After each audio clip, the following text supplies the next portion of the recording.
Hoe waren de omstandigheden toen eigenlijk? Ideaal. Ja, vergeleken bij 85, 86 koud en winderig. Maar wel mooi ijs. Mooi super ijs. Ja, echt super ijs. Ja. En Klazina, was je helemaal in de stemming ook? Ja, ik had er helemaal zin in. Ja? Helemaal leuk. Ja, ik vond het echt top. Zullen Maar we- harde wind, absoluut. Zullen we eens gaan kijken hoe het eruit zag? De start in 1997. 3, 2. En de Elfstedentocht van 1997 op zaterdag 4 januari. De 15e in de historie is begonnen. Ja, dit was mannen en vrouwen die tegelijk mochten starten. Dat Ja. is nu niet meer zo, geloof ik. Hè? Nee, klopt. Want jullie mogen eerder, dames eerst? Of hoe Nee, gaat het? die startte daarna, 15 minuten daarna. Waarom eigenlijk?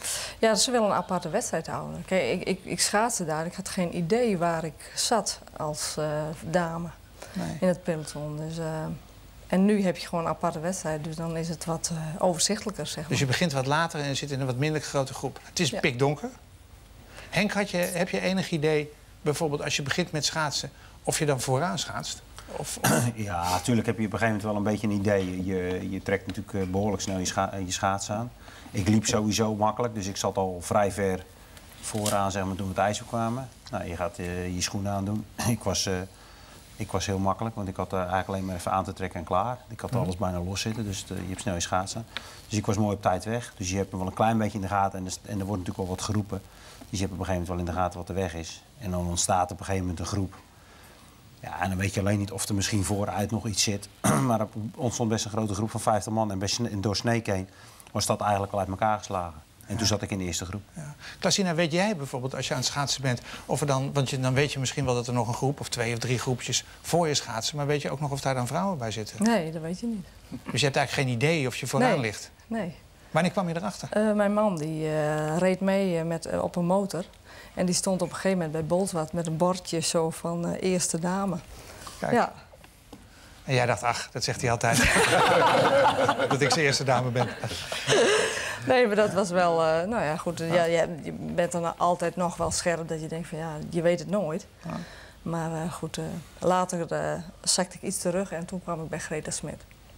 Zullen we even kijken naar we hebben de start besproken. Over de tocht hebben we het zo nog wel even, maar ook nog even naar de finish. Het wordt een lange sprint. Het wordt een hele lange sprint. Oh, wat een mooie finale. Weg voor Duin. Daar komt Hulsebos. Rechts in beeld, in het midden Angenent. Het wordt Angenent. Angenent of Hulsebos? Hulsebos. Het gaat om centimeters. Hulsebos of Angenent? Hulsebos of Angenent? Het wordt Angenent. Henk Angenent uit Alphen aan de Rijn. Henk Angenent is de opvolger van Evert van Bentum. Jongen, de Elfsteden stond winnen. Ja, dat is de ene mooiste dag van mijn leven. Ik heb je. Het zal denk ik Klazina Seinstra worden. Die laat zich niet een tweede keer door een Smit kloppen. 28 jaar uit Sint-Johannes-Scha. Ze valt, maar ze valt pas na de streep. Oh, schitterend, hè? Ah.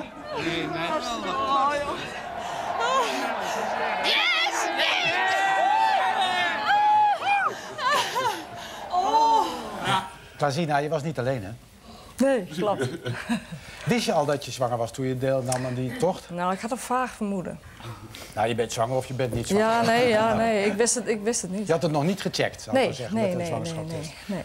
Maar is dat niet de linkersoep? Want zoals we zagen, dat was vallen geblazen.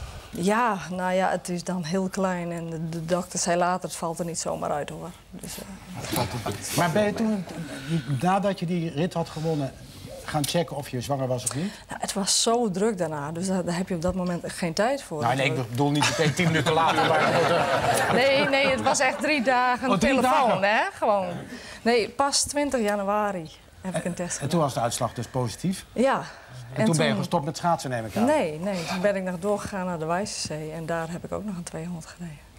Maar toen dacht ik dus dat het dus een kleine maand. En dus de dokter zei ook van, nou, dat valt er niet uit. Dat, je voelt je goed, je kent je lijf goed, dus dat kan. Hoe oud is je zoon?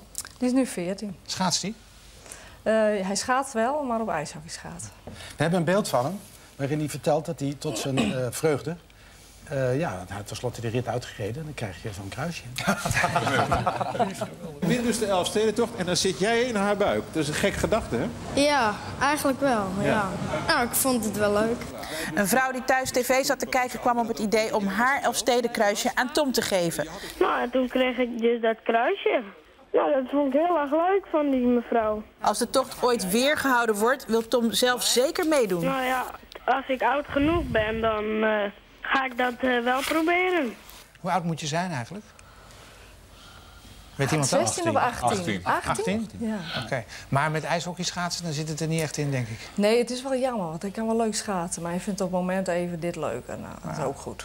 Wat waren eigenlijk de moeilijke momenten van de tocht? Donker. Ja? Absoluut. Ja. Voor mij tenminste wel. Kijk, dat is gewoon opletten. Fout gereden. 1 keer gevallen. Alleen in Toulouse. Ja, en dan vervolgens wordt het licht en dan ben je natuurlijk al op 3 uur onderweg. Hoe gaat dat fout?